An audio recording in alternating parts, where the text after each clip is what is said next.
Pernahkah kamu melihat setengah polos yang patah lalu disambung kembali untuk digunakan? Paman berkacamata dari Pakistan memang sosok yang serba bisa. Dalam kasus fans yang terpisah ini, jelas bahwa pengawasan langsung tidak dapat menjamin kekonsentrisan. Langkah pertama yang dilakukan oleh sang ahli adalah mencatat panjang keseluruhan poros agar bisa dilakukan penyesuaian ideal. Namun, karena banyak bunga lewat lubang akan mengurangi panjang poros, maka perlu disisakan cadangan. Seluruh permukaan patahan harus diproses ulang menggunakan elektroda tambahan, agar fans dan poros memiliki area kontak yang lebih luas. Karena sambungan tipis hanya cocok untuk hubungan politis, bukan teknik mekanis.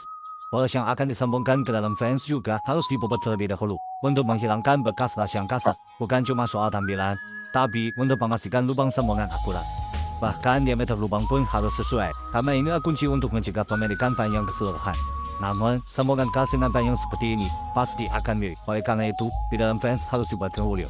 Ini tidak hanya menjaga kekonsentrisan, tapi juga meningkatkan kekuatan sambungan. Ibarat sistem yang rapi, bukan yang disusun pakai wacana tengah malam. Setelah bekas tes defense dibersihkan, paman berkacamata melanjutkan proses pengelasan dengan penuh percaya diri. Hanya dengan cara ini, ruang untuk kulit bisa tetap terjaga. Dengan syarat, ujung poros harus benar-benar pas. Sang ahli pun mengukur bagian dalam fans dengan teliti. Untuk mencegah pemrosesan berlebihan yang bisa mengganggu penyambungan, sisi-sisinya kemudian dibobot. Meskipun mereka tidak menggunakan cairan pemotong, proses berjalan mulus, karena keahlian bukan soal alat, tapi siapa yang memegangnya. Andalan luar kini pas dengan fans. Lalu dilanjutkan dengan proses pembuatan bulir kedua. Ini adalah bagian penting dari penyambungan dua komponen.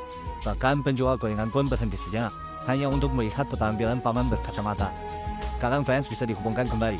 Dari halusnya putaran saat diuji, terlihat bahwa data pemrosesan sangat akurat. Namun, karena tatakan di area sambungan hanya bisa dilihat dari permukaan, sang ahli pun memperbesar sudut area retakan, agar area las lebih luas dan kuat. Ini penting agar sambungan bulir tidak longgar. Kemudian, dengan elektroda keras, pasang diisi penuh hingga celah benar-benar tertutup. Tapi tentu saja, bekas las yang menonjol bukan hanya mengganggu penampilan, tapi juga bisa menghalangi bawah roda. Maka, setengah poros dipasang kembali ke penjepit. Paman berkacamata pun merapikan permukaan kasar itu dengan presisi. Telah melalui proses panjang dan teliti. Sekarang, tengah polos ini tidak menunjukkan bekas apapun. Dengan begitu, polos ini siap digunakan kembali. Karena bagi paman berkacamata, tak ada yang benar-benar rusak selama masih bisa diperbaiki dan tidak dibiarkan jadi baik mangga.